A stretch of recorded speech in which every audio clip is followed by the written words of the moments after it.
NASA says that right now is a splendid, critical opportunity to focus on the planet Venus.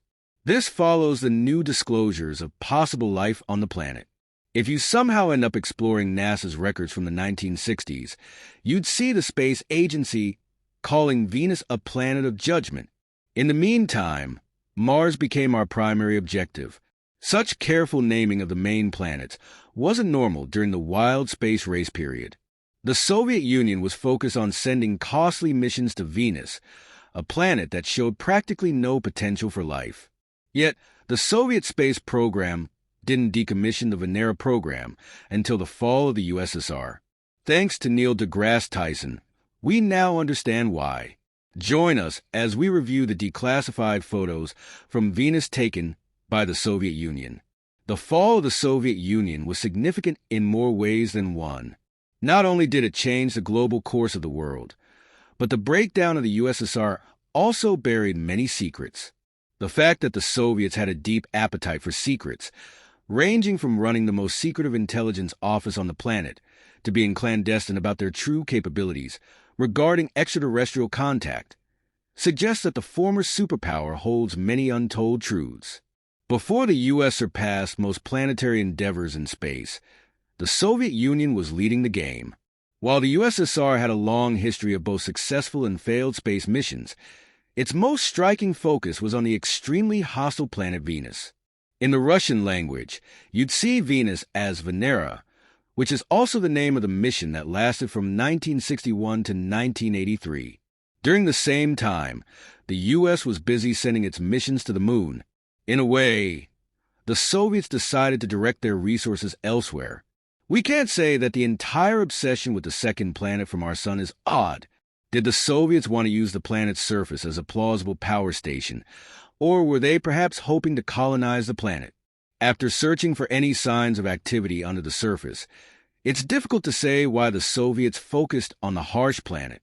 They conducted these missions during the Cold War, but they weren't entirely open about their intentions.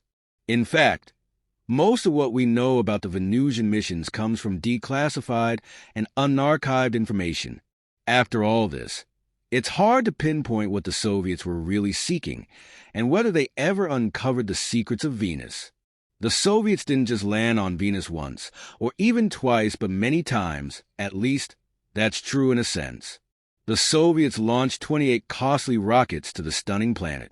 Moreover, 13 of those entered the Venusian atmosphere, while 8 actually landed. These complex missions placed the Soviets in a leading position in space exploration. Sure, the U.S. was a close second, but NASA was more focused on satellites and innovative technology than searching for life on other planets.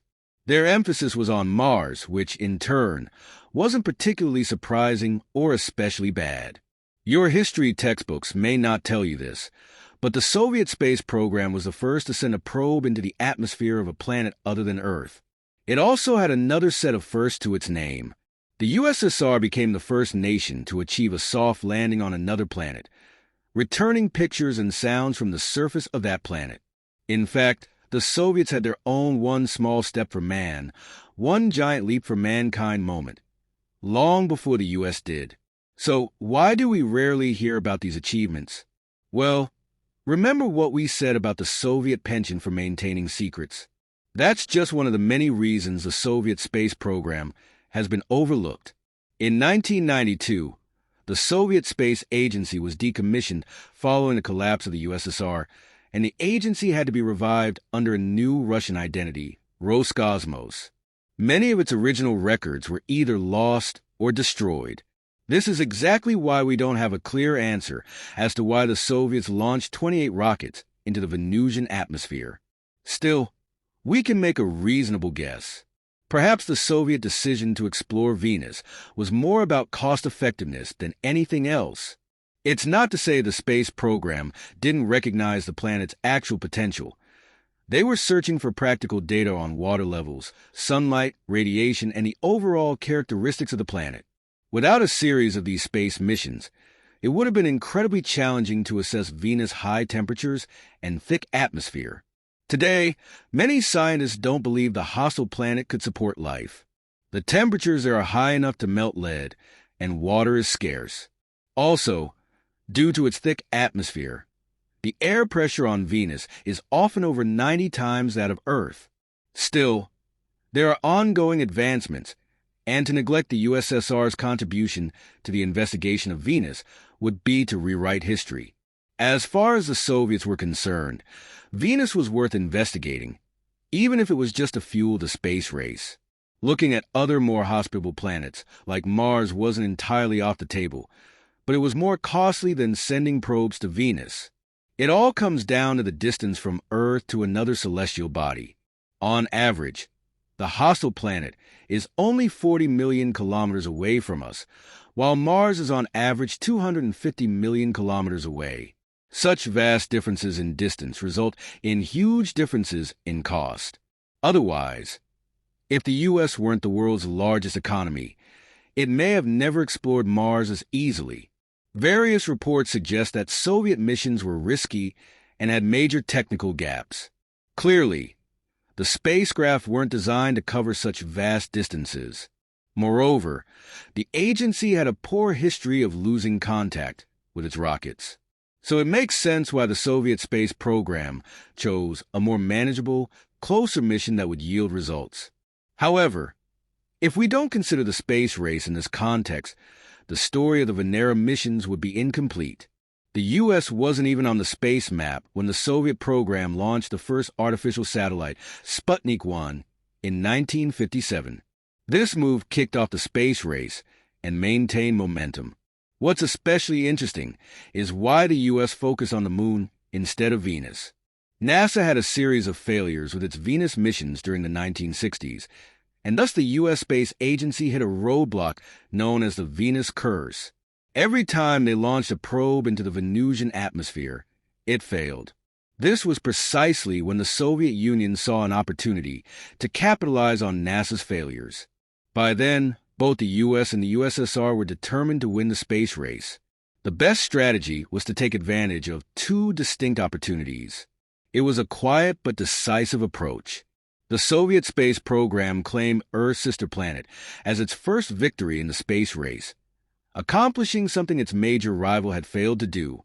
Despite the empire's limited resources and wavering government, the Soviet Union repeatedly sent missions to Venus to secure its winning position against the U.S. Unlike NASA's focus on the Moon, this strategic decision wasn't without opposition. Additionally, clever propaganda was used to cloud their significant failures with Venus. The American government was prompted to examine the USSR's fixation on the planet, and in the media, Venus was dubbed the evil planet, while Mars became humanity's destiny. These labels didn't matter to the Soviets. Their mission was to prove their superiority over the altitudes and cover vast distances. The Soviets rushed to experiment with both manned and unmanned rockets, while the Soviet academic community worked on a series of calculations and evaluations to provide accurate guidance for the Venus missions. Behind the scenes, their Mars programs were also running, as nothing was more important than developing advanced instrumentation for these missions. This led to significant breakthroughs in the history of space exploration. In 1966, the Soviet Union launched Venera 3, making it the first artificial probe to enter the atmosphere of Venus and successfully land on the planet's surface. This achievement intensified the competition between the two superpowers. Unlike the American missions, which were plagued by failures and setbacks, the Soviet program continued to make progress.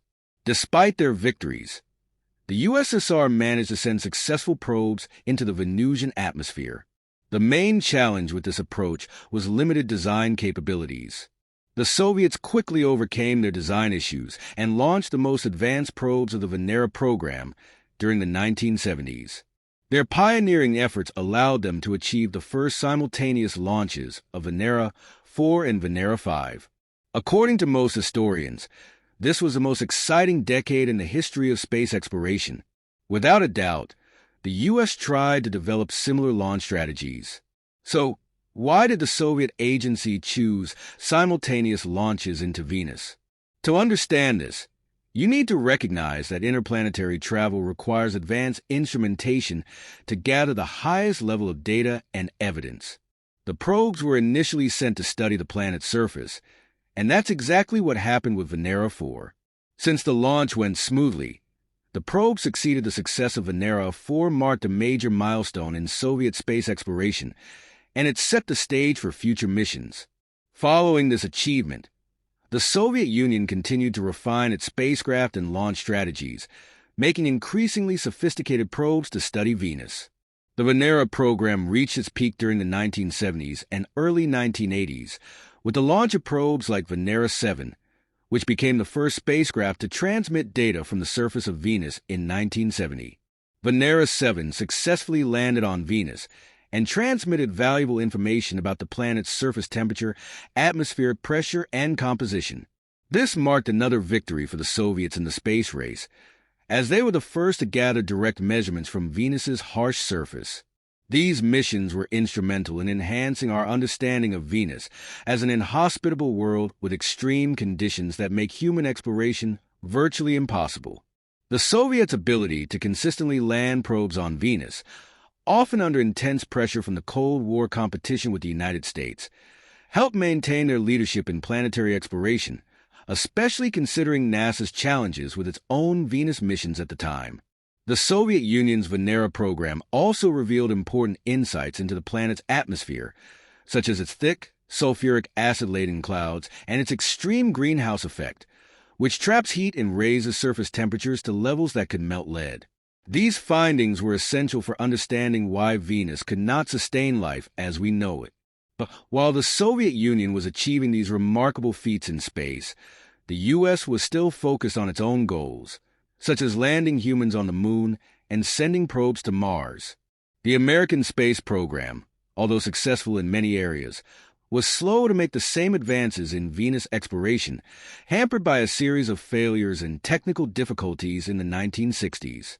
The U.S. space agency, NASA, did not successfully send a probe to Venus until the early 1970s with the Pioneer Venus program, which aimed to map the planet and study its atmosphere in more detail.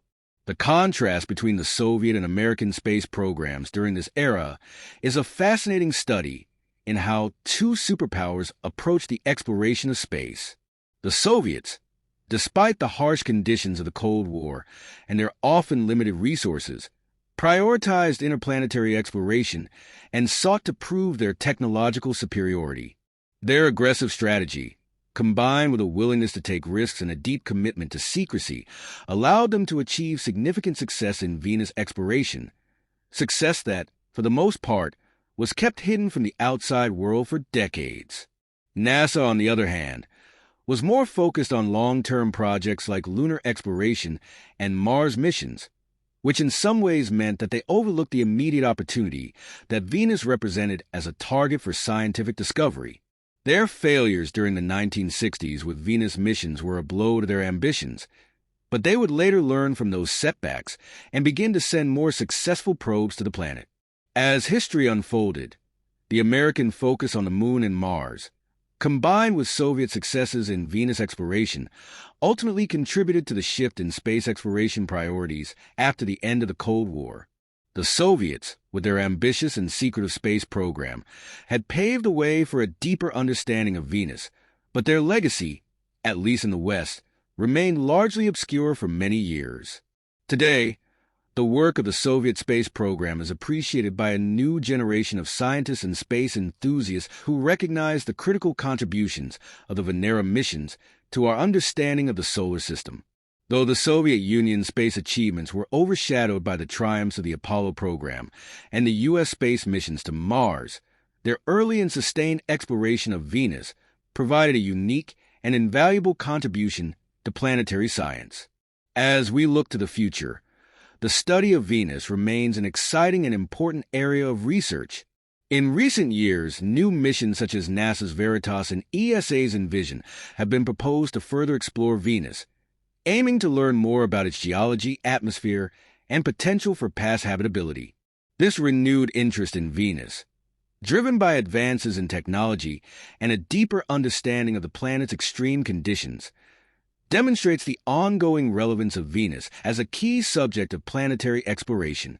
The Soviet Union's pioneering work on Venus may not have received the same global recognition as other space programs, but its impact is undeniable. Without their years of effort and scientific breakthroughs, the understanding of Venus and planetary science in general would not be where it is today. The Venera program, though largely forgotten in the broader narrative of space history, was a remarkable achievement that shaped the future of space exploration and provided critical knowledge that continues to inform our study of planets beyond our own.